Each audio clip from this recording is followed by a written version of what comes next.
Some of the songs that I wrote are unbelievably disappointing. You get stuck doing them.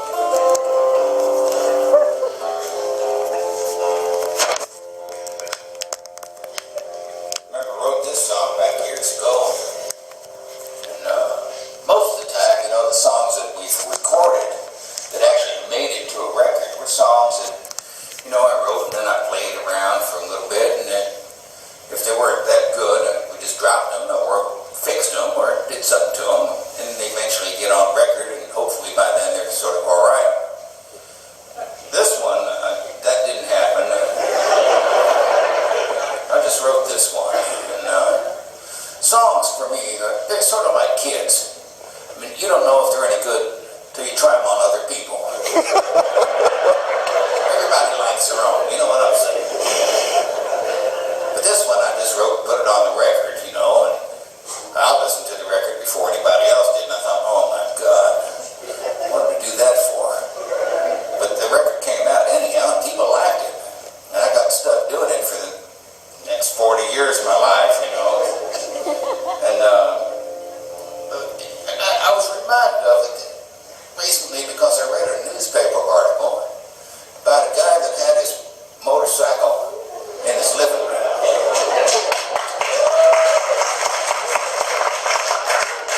You're clapping, but wait till you hear what happened. I mean, I've had my bike, we've been sitting home in the woodshed now for a couple of years, and because we're on the road like 10 months a year.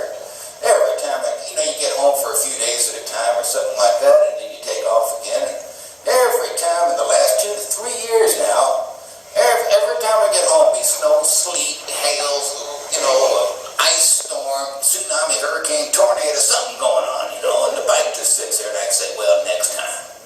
And it just kept going like that.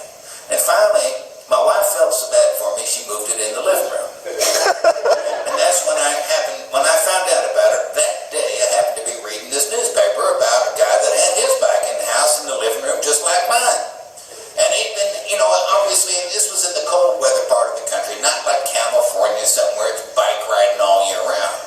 So the guy had it in the house during the winter, he's polishing it up, tweaking, whatever, getting ready for the good weather to come and find. He couldn't wait any longer. So he started it up right there in the house. The clutch was engaged, so the thing took off, Somehow the guy leapt for it, something got caught in the throttle, and it started dragging him around in circles right around in the house there until it started going so fast, it went through the living room wall, out into the street, where it crashed into a bunch of stuff.